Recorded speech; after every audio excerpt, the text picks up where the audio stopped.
रघुवीर की खांसी बहुत बढ़ गई है। डॉक्टर ने नई दवाई लिखी है। लीजिए चाची, ये सारे पैसे हैं आज की कमाई के। मुझे भी देर हो गई, पर ज्यादातर सब्जी अच्छे भाव बिक गई। बस एक आध टोकरी में थोड़ी कमी रह गई। ये क्या है सुरेश? आज तो तू भरी टोकरी लेकर गया था। ऐसा लग रहा है जैसे आधे पैसे ही लाए हो।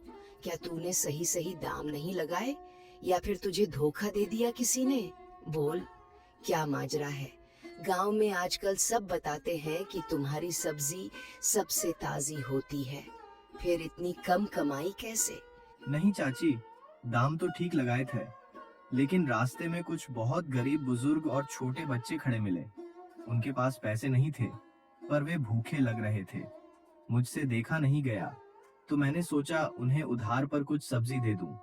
आगे चलकर जब उनके पास होंगे तो दे देंगे। मैं तो बस मदद कर रहा था। उधार? अरे नादान, तुझे थोड़ी सी भी अक्ल है या नहीं?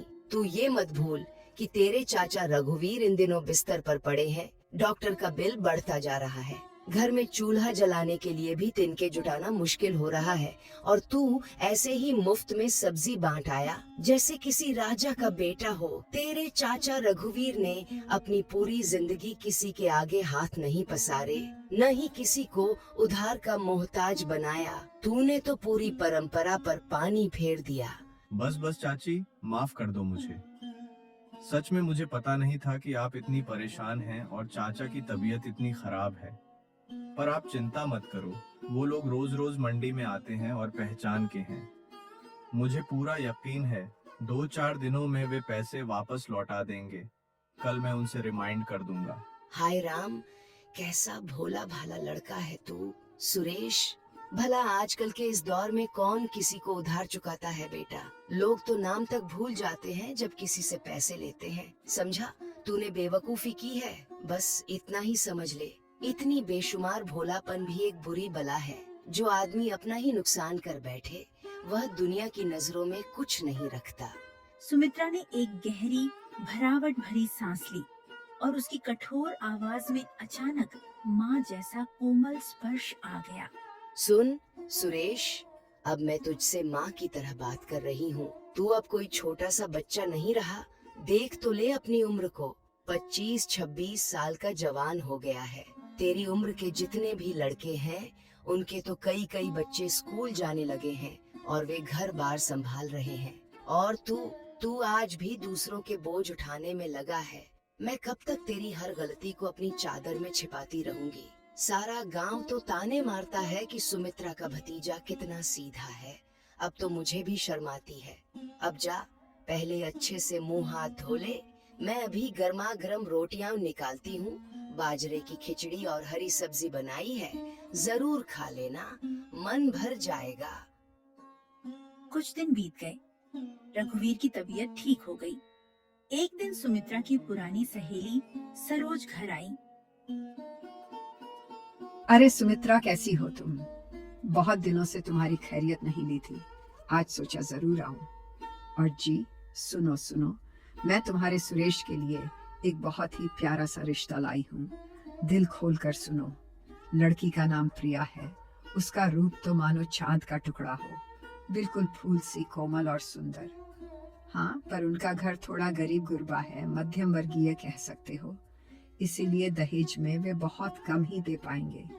बस सामान और थोड़े से गहने ही दे सकते हैं। बोलो तुम दोनों पति पत्नी को क्या कहूँ? क्या मैं उन्हें सगाई की बात आगे बढ़ाने के लिए कह दूं? हाँ सरोज, बिल्कुल, 1000 बार हाँ। मेरा तो मन बाग बाग हो गया है। हमें भी अब सुरेश की शादी की बड़ी फिक्र सता रही थी। उसकी उम्र तो अब गुजरती जा रही है, और वैसे भी तुम्हें पता है ना कि वह कितना सीधा और भोला भाला है। उसे अब कोई समझदार घर गृहस्थी चलाने वाली बीवी की सख्त जरूरत है। एक मजबूत जीवन साथी मिलेगी तो मुझे पूरा विश्वास है कि सुरेश की जिंदगी संवर जाएगी। हमें बिल्कुल कोई ऐतराज नहीं। गरीब है तो क्या, हम भी तो किसी धनी मानी के घर से नहीं आए हैं। हमें तो चरित्र और समझ चाहिए, बाकी तो भगवान पर छोड़ दो। वे जो भी देंगे उसी में हमें संतोष है। बस रिश्ता पक्का हो जाए। सुमित्रा सुरेश को बुलाती है। देख सुरेश, तेरे लिए एक बहुत अच्छा और अनोखा रिश्ता आया है, जिसे हम सब ने खुशी खुशी स्वीकार कर लिया है। हम कल ही सुबह सवेरे लड़की और उसके घर वालों को देखने जाएंगे और जो भी विधि विधान होगा उसे तुरंत निपटा देंगे। हो सके तो सगाई की रस्म उसी दिन अदा कर देंगे ताकि कोई झंझट न रहे। पर सुरेश, तू एक बात मन में बिठा ले, क्योंकि यह बहुत जरूरी है। हमारा यह मौजूदा घर तो देख ही रहा है, बस एक छोटा सा कमरा जिसमें हम तीनों मुश्किल से रह पाते हैं। इसमें किसी नई बहू के लिए तो सांस लेने की भी जगह नहीं है। भला वो कहाँ सिर छिपाएगी? इसलिए मेरा तुझसे साफ कहना है, शादी पूरी होते ही तू गांव के बिल्कुल बाहर वाली अपनी पैतृक जमीन पर एक अच्छा सा छोटा मोटा मकान बना लेना। वो जमीन तेरे बापू ने तेरे नाम करके ही छोड़ी थी। मैं नहीं चाहती कि लोग कल को कहें कि सुमित्रा और रघुवीर ने भतीजे का हक मार लिया। समझ गया ना? तुझे अपने पैरों पर खड़ा होना होगा। अब मैं और तेरे चाचा रघुवीर बूढ़े हो रहे हैं। तू ही इस परिवार का भविष्य है। अपनी छत खुद बना, अपनी नींव मजबूत कर और अपने घर का मालिक बन। हम किसी को मौका नहीं देना चाहते कि वो हमारे ऊपर उंगली उठाए। बिल्कुल वैसा ही जैसा चाची को ठीक लगे। आपने मुझे और मेरे चाचा ने मुझे आज तक जो कुछ भी दिया है वो मैं कभी नहीं भूल सकता। जो आप कहेंगी वही मेरा धर्म है। मैं कल ही उस जमीन का नाप जोख करवा लूंगा और जल्दी से ईंट गाड़े की तैयारी करूंगा ताकि बहू आने से कम दीवारें तो खड़ी हो जाएं। आपका आशीर्वाद मेरे साथ रहा तो मुझे किसी बात की कोई चिंता नहीं है। कुछ ही दिनों में सुरेश की शादी प्रिया नाम की लड़की से हो गई। दोनों गांव के बाहर उस छोटे से घर में रहने लगे। प्रिया बहुत सुंदर थी। प्रिया, मुझे यकीन नहीं होता कि मेरी शादी तुम जैसी सुंदर लड़की से हुई है। मैं तो तुम्हारे लायक भी नहीं हूँ, फिर भी तुमने मुझसे शादी की। मैं बहुत खुशनसीब हूँ। लगता है जैसे मुझे नई जिंदगी मिल गई हो। सुरेश खेत में दिन रात मेहनत करता और दोनों प्रेम पूर्वक जीवन बिता रहे थे। कुछ दिन बाद एक शाम प्रिया अपनी सहेली नीतू से गांव के चौराहे पर बात कर रही थी। तभी उसकी नजर शहर से आई एक युवक पर पड़ी जो बहुत आकर्षक दिख रहा था। ये कौन है?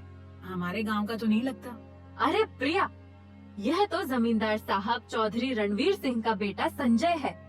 वो शहर में रहता है, बहुत बड़ा रईस है। उसके पिता के पास पूरा इलाका है। यहाँ की सारी लड़कियाँ तो इस पर मरती हैं, पर इसकी नजर किसी पर नहीं पड़ती। प्रिया संजय को घूरती रहती है, मन ही मन उसे सुरेश से तुलना करने लगती है। सच में तुम कितनी सुंदर हो प्रिया। ऐसा लड़का तो नसीब वालों को मिलता है। मुझे तो लगता है तुम्हारी शादी सुरेश से नहीं, संजय जैसे किसी लड़के से होनी चाहिए थी। बुरा मत मानना, पर तुम दोनों की जोड़ी थोड़ी अजीब लगती है। खैर, नसीब में जो लिखा था वही मिला। यह बातें सुनकर प्रिया के मन में हलचल मच गई। उसकी आंखें संजय पर जमी रहीं जब तक वो नजरों से ओझल नहीं हो गया। शाम को घर लौटकर भी वो अपनी धुन में खोई रही। नीतू सही कह रही थी। कहाँ मैं और कहाँ सुरेश। मेरी शादी तो किसी संजय जैसे लड़के से होनी चाहिए थी। कितना रईस है वो, कितना सुंदर। काश मेरी शादी उससे हुई होती तो मैं भी शहर में राज करती। किसी चीज की कमी नहीं रहती, नए कपड़े, गहने, बड़ा बंगला, सब कुछ होता। प्रिया इन्हीं ख्यालों में खोई बैठी थी। तभी सुरेश खेत से थका मांदा लौटता है और उसे उदास देखकर उसके पास आता है। क्या बात है प्रिया, इतनी शाम हो गई, रोशनी नहीं की, चूल्हा नहीं जला और तुम यूं खाली बैठी सोच रही हो। किस सोच में डूबी हो, मुझे बताओगी नहीं? मैं तुम्हारा पति हूँ। सुख दुख बांटने के लिए तो हमने 7 फेरे लिए हैं। कुछ नहीं जी, मैं तो बस आपका इंतजार कर रही थी। बस यूं ही एक टकटकी लगाकर बैठ गई थी, कुछ ख्याल नहीं था। रात गहरी हो चुकी थी। सुरेश को नींद नहीं आ रही थी। प्रिया का उदास चेहरा उसकी आंखों के सामने घूम रहा था। वह सोच में पड़ गया, कहीं कुछ गड़बड़ तो नहीं। पर फिर खुद को समझाते हुए उसने आंखें बंद कर ली। दूसरे दिन सुबह प्रिया ने खुद ही बात शुरू की। सुनिए, मैं रात भर सोचती रही। आप खेत में इतनी मेहनत करते हो, फिर भी कमाई इतनी कम होती है कि घर का गुजारा भी मुश्किल से होता है। मैं सोच रही थी मैं भी कुछ काम कर लूं। मेरी सहेली नीतू बता रही थी कि जमींदार साहब के घर काम करने वाली की जरूरत है। अगर आप हाँ कहें तो। नहीं प्रिया, तुम कहीं नहीं जाओगी। कमाना, मेहनत करना ये मेरा काम है। तुम्हें किसी चीज की कमी नहीं रहेगी। मैं हूं ना। आप गलत समझ रहे हैं जी। मुझे अभी कुछ नहीं चाहिए। मैं तो भविष्य की सोच रही थी। आने वाले बच्चों के लिए अगर हम अभी से थोड़ा थोड़ा जोड़ लें तो कितना अच्छा होगा। और मैं दिन भर घर में खाली बैठी क्या करूंगी? थोड़ा बाहर काम करूंगी तो 2 पैसे और आएंगे। मना मत करो, मान जाइए। सुरेश को प्रिया की बातों में सच्चाई और अपनेपन का एहसास हुआ। उसने सोचा उसकी पत्नी कितनी समझदार है, परिवार के बारे में सोचती है। आखिरकार वह मान गया। ठीक है प्रिया, अगर तुम्हारा मन है तो जाओ, पर ध्यान रखना अपना। दूसरे दिन प्रिया जमींदार के घर पहुंची। जमींदार साहब घर पर नहीं थे। सिर्फ संजय था जो आंगन में बैठा अखबार पढ़ रहा था। रीना को देखते ही वह चौंक गया। नमस्ते जी, मेरा नाम प्रिया है। सुना है यहाँ खाना बनाने और घर के काम के लिए किसी की जरूरत है। मैं उसी के लिए आई हूँ। संजय प्रिया की सुंदरता देखकर कुछ पल के लिए ठहर गया, फिर खुद को संभालते हुए बोला, पिताजी तो घर पर नहीं है, पर एक बात बताओ, तुम तो किसी अच्छे घर की लगती हो। तुम्हें काम करने की क्या जरूरत? प्रिया ने एक गहरी सांस ली, जैसे कोई पुराना दर्द याद आ गया था, और झूठी कहानी बुनना शुरू किया। मैं अच्छे घर की लगती हूँ साहब, पर हूँ नहीं। मेरे घर वालों ने मेरी शादी एक बहुत गरीब और कमजोर सोच वाले आदमी सुरेश से कर दी। घर में इतनी तंगी है कि 2 वक्त की रोटी भी मुश्किल से जुटती है। जो थोड़े पैसे आते हैं वो भी वो शराब में उड़ा देते हैं, और जब मैं कुछ कहती हूँ तो मुझ पर हाथ भी उठाते हैं। यह सुनकर संजय के चेहरे पर गुस्सा और सहानुभूति दोनों आ गए। क्या तुम जैसी सुंदर औरत के साथ कोई ऐसा कैसे कर सकता है? उस आदमी को शर्म नहीं आती। सच में तुम्हारी किस्मत बहुत खराब निकली। तुम बिल्कुल चिंता मत करो, मैं पिताजी से बात करूंगा, तुम्हें काम मिल जाएगा। और सुनो, आज के बाद अगर उस आदमी ने तुम पर हाथ उठाया तो सीधा मेरे पास आना, मैं पंचायत तक मामला ले जाऊंगा। प्रिया ने मन ही मन मुस्कुराते हुए सोचा, ये हुई ना बात, यही चाहती थी मैं। इसके दिल में मेरे लिए हमदर्दी भी जग गई। अब इसके करीब आने में देर नहीं लगेगी। अगले दिन से प्रिया जमींदार के घर काम करने जाने लगी। हर दिन वह सुरेश के बारे में नई नई झूठी बातें बनाकर संजय को सुनाती, उसकी सहानुभूति और बढ़ाती। संजय भी धीरे धीरे प्रिया की सुंदरता और बातों में फंसने लगा।